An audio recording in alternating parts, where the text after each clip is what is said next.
میں ہم جہاں بھی ہیں، جس حیثیت میں بھی ہیں، ہم اس گلدستے کا ایک ایک پھول ہیں، اور جب یہ سارے اکٹھے ہوتے ہیں تو پھر جا کے وہ گلدستہ بنتا ہے جس کو پاکستان کہتے ہیں، اور جس کے لیے، جس کی سلامتی کے لیے اور جس کے استحکام کے لیے ہم لوگ ایک تذکیر کے طور پہ، یقیناً آپ لوگوں کو حب الوطنی کا درس دینے کی کوئی ضرورت نہیں، یقیناً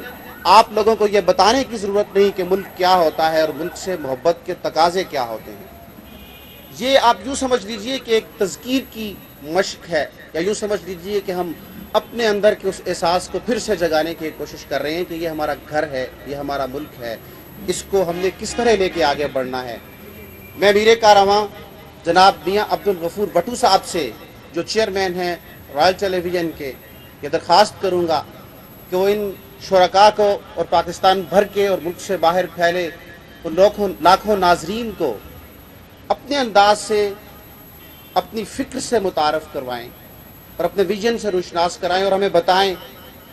کہ انہیں یہ کاررواں لے کے چلنے کی ضرورت کیوں پیش آئی، ان کا ویژن کیا ہے، ان کے اہداف کیا ہیں، ان کی فکر کیا ہے اور ان کے مقاصد کیا ہیں۔ جناب میاں عبدالغفور بٹو صاحب۔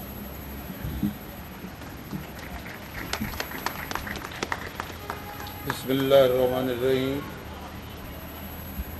جناب بخاری صاحب اور میری بہن سینٹر صاحبہ اور اسٹیج پر بیٹھے ہوئے تمام قائدین اور میرے بھائیوں،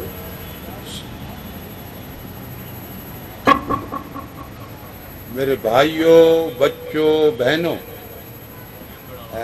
میں کوئی نہ تو مقرر ہوں، نہ اس کام کے لیے کوئی میرا مطلب ہے کام کرنا تھا، لیکن اگر بات کرنی پڑ رہی ہے تو میں اپنے دل کی بات کروں گا، اور آپ میں سب دوستوں سے ایک درخواست کروں گا، اگر میری بات میں کوئی گستاخی ہو، تلخی ہو، تو میں پہلے معذرت کرتا ہوں۔ میں یہ سمجھتا ہوں کہ جس کو میں یکجہتی کہہ رہا ہوں، جس کو ہمارا چینل یکجہتی کے لے کر چلنا کے لیے نکلا ہے فیلڈ میں، پہلی تو بات یہ ہے کہ ہمارا یہ پروگرام نہیں تھا جو پروگرام ہمیں عوام نے مجبور کر کے کرنا شروع کر دیا۔ میں تو اس بات کو اس طرح لے کے نکلا تھا کہ میں پشاور سے لے کر کراچی تک اپنے ساتھیوں کو لیتے ہوئے گھر گھر، کوچے کوچے، ایک ایک آدمی سے جا کر ریکویسٹ کروں گا، منت کروں گا کہ آؤ اس وقت تمام اختلافات چھوڑ کر، اپنے تمام جھگڑے چھوڑ کر، ایون اپنی ساری ضرورتیں چھوڑ کر متحد ہو جاؤ۔ لیکن میں یہ سمجھتا ہوں کہ یہ ان لوگوں کا ویلکم تھا کہ پہلے ویلکم میں شاید ہمیں اتنی شاندار ویلکم ملا کہ میں تصور نہیں کر سکتا تھا، میرے ساتھی تصور نہیں کر سکتے تھے، اور مجھے محسوس ہو رہا ہے، معلوم ہو رہا ہے کہ کراچی جاتے ہوئے پتہ نہیں شکل ہی بدل جائے گی۔ اب میں دوسری بات جو آپ سے عرض کرنا چاہتا ہوں، دیکھو، اتحاد اور یگانگت کی دو بار ضرورت ہے، ایک بار اس وقت ضرورت ہے، ایک بار اس وقت ضرورت ہوئی جب یہ پاکستان بنا تھا۔ پاکستان جب بنا تھا، اختلاف رائے اپنی جگہ صحیح، لیکن ایک بات کو مت بھولیے، میری عمر کا کوئی بزرگ ہے، مجھ سے زیادہ کوئی بزرگ ہے، تو وہ مجھے بتائے کہ کاروبار میں آپ کا کیا حصہ تھا، اگر وہ بتائے مجھے کہ سروس میں آپ کا کیا حصہ تھا، وہ مجھے بتائے کہ آپ کے کتنے جرنیل تھے، وہ مجھے بتائے کہ آپ کو گائے قربانی کی اجازت تھی یا نہیں تھی، وہ مجھے بتائے کہ آپ وہاں کس حیثیت میں اپنی زندگی گزار رہے تھے، اور دوسری شہادت اس بات کی ہے کہ ہم تو 18 کروڑ ہیں، 36 کروڑ سے جا کر پوچھ لو،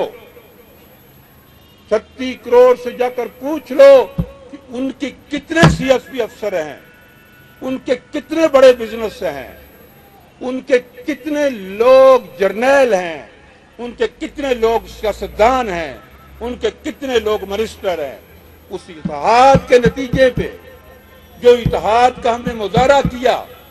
آج میں بھی اس اسٹیج پر کھڑا ہوں، شاید یہ پاکستان نہ بنتا تو میں بکری بھیڑے چراتا، اور میں یہ بات تلخی سے معذرت کے ساتھ کہہ دیتا ہوں جرنیلوں کو، وزراء کو، کہ وہ بھی شاید اس حیثیت میں نہ ہوتے اگر یہ پاکستان نہ بنتا۔ میں یہ بات کہوں کہ اس وقت کے حالات اس وقت کے حالات سے زیادہ گمبھیر ہیں۔ اس وقت یہ تھا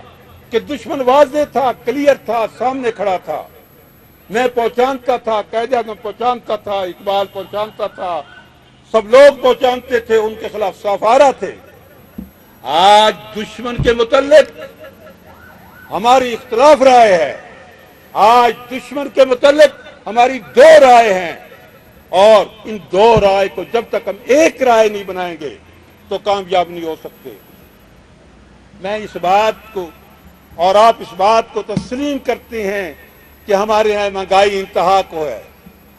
ہم اس بات کو تسلیم کرتے ہیں کہ بے روزگاری ہے، ہم اس بات کو تسلیم کرتے ہیں کہ بجلی اور گیسوں کا بحران ہے، ہم اس بات کو تسلیم کرتے ہیں کہ بے امنی ہے، ہم اس بات کو تسلیم کرتے ہیں کہ ہمارے ہاں بے کسی ہے، لیکن سب سے بڑی بات جو ان کی موجد ہے، جو ان کا سبب ہے،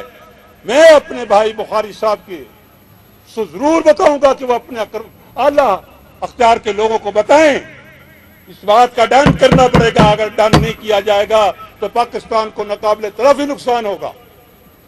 اور وہ یہ ہے کہ یہ طے کیا جائے کہ ساری مہنگائی، ساری بے روزگاری، یہ ساری بدامنی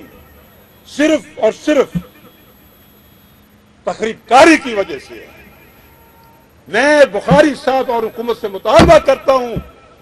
کہ یہ بتائیں تخریب کاری کے کیا سبب ہیں۔ اگر وہ یہ سمجھتے ہیں کہ یہ سبب ہے، صرف ایک سبب ہے کہ تخریب کاروں کے خلاف کارروائی نہیں ہو رہی، تخریب کاروں کو پکڑا نہیں جا رہا، تخریب کاروں کو مارا نہیں جا رہا، تو پھر میں یہ کہوں کس کی ڈیوٹی ہے، کس کی ڈیوٹی میں نقص ہے،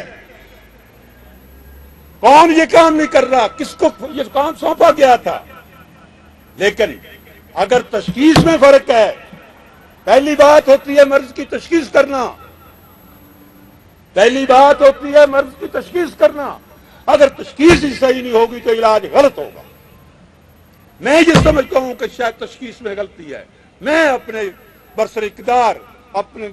حزب اختلاف، اپنے زوما بیوروکریسی سے درخواست کرتا ہوں کہ پہلے تشخیص کیجئے کہ مرض ہے کہاں سے چلتی، تاکہ اس کا صحیح علاج کیا جائے، ورنہ ہم بہت بڑا نقصان اٹھائیں گے۔ حضرات، میں پشاور سے چلا ہوں، میں بڑی معلومات لایا ہوں آپ کے سامنے، اور میں اس موقع پر وہ معلومات آپ کے سامنے رکھتا ہوں۔ جس کو القاعدہ کہتے ہو، جس کو طالبان کہتے ہو، ایسے دو نا، میں اس کو بھول کے بات کرتا ہوں، وہاں اہل تشیع کے نام سے القاعدہ بنی ہوئی ہے، وہاں سنیوں کے نام سے القاعدہ بنی ہوئی ہے، وہاں بریلویوں کے نام سے القاعدہ بنی ہوئی ہے، وہاں اہل حدیث کے نام سے القاعدہ بنی ہوئی ہے۔ یہ القاعدہ بنانے والا کون ہے معلوم کرو، کون پیسے دیتا ہے ان کو؟